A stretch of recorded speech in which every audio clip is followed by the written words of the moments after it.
Hello വീഡിയോയിലേക്ക് എല്ലാവർക്കും സ്വാഗതം. അപ്പോൾ ഞാൻ എളുപ്പത്തിൽ കുക്കറിൽ തയ്യാറാക്കിയെടുത്തിട്ടുള്ള ഒരു ചിക്കൻ സ്റ്റൂവിൻ്റെ റെസിപ്പി ആയിട്ടാണ് എത്തിയിട്ടുള്ളത്. അതിനായിട്ട് ഞാൻ ഇവിടെ എടുത്തിട്ടുള്ളത് 2 സവാള, 3 പൊട്ടറ്റോ, 2 ക്യാരറ്റ്. ഈ വെജിറ്റബിൾസ് എല്ലാം കുറച്ച് വലുതായിട്ട് വേണം കട്ട് ചെയ്തിടാനായിട്ട്. അടുത്തതായിട്ട് പച്ചമുളക്, വെളുത്തുള്ളി, ഇഞ്ചി.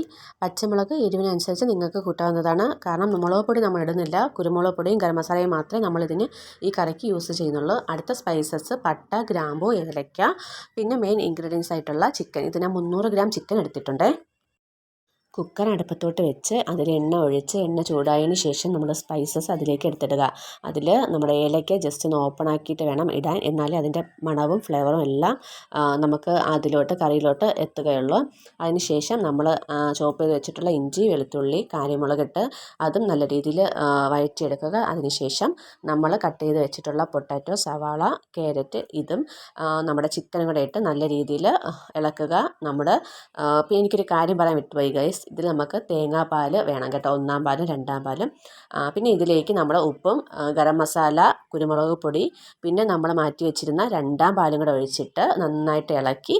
2-ാം പാൽ ഇത് 1.5 ഗ്ലാസ് ഉണ്ട് കേട്ടോ. ഇളക്കിയിട്ട് നമ്മൾ കുക്കർ അടച്ച് വെച്ച് ഒരു 3 വിസിൽ കേൾപ്പിക്കണം.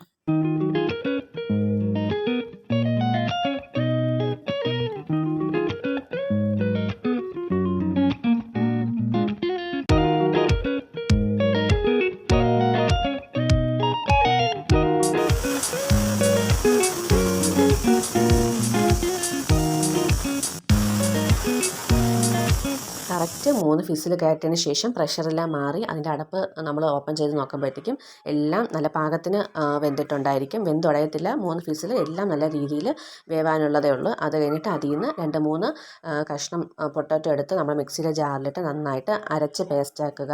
അത് നമ്മുടെ ഈ കറിയിലോട്ട് ഒഴിക്കുക. എന്നിട്ട് നല്ല രീതിയിൽ തിളപ്പിക്കുക. ഇത് നമ്മൾ ചെയ്യുന്നത് നമ്മുടെ കറി കുറച്ച് തിക്കാവാൻ വേണ്ടിയിട്ടാണ് കേട്ടോ. ഈ ടൈമിൽ കറി നല്ല രീതിയിൽ ഇളക്കി കൊടുക്കണം. അത് കഴിഞ്ഞിട്ട് നമുക്ക് ഉപ്പ് കറക്റ്റാണോ എന്ന് നോക്കാം.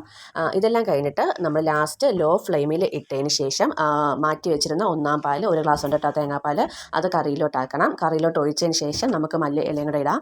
ഈ തേങ്ങാപ്പാൽ ഒഴിച്ചതിന് ശേഷം കറി നല്ല രീതിയിൽ തിളപ്പിക്കരുത്. ജസ്റ്റ് ഒരു ആവി വരുമ്പോഴത്തേക്കും നമുക്ക് ഫ്ലെയിം ഓഫ് ചെയ്യാം. ഫ്ലെയിം ഓഫ് ചെയ്ത് കറി അടച്ച് വെച്ച് മിനിമം ഒരു 20 മിനിറ്റ് കഴിഞ്ഞ് നമ്മൾ നോക്കുകയാണെങ്കിൽ കറി കുറച്ചും കൂടി തിക്കായിട്ട് കാണാവുന്നതാണ്. അതാണ് കറിയുടെ കറക്റ്റ് കൺസിസ്റ്റൻസി. ചിക്കൻ സ്റ്റൂ നമുക്ക് ചപ്പാത്തി, പൊറോട്ട, ഇടിയപ്പം, പാലട, പത്തിരി ഇതിൻ്റെ കൂടെയൊക്കെയുള്ള ബെസ്റ്റ് ഒരു കോമ്പിനേഷനായിട്ട് നമുക്ക് കഴിക്കാവുന്നതാണ്.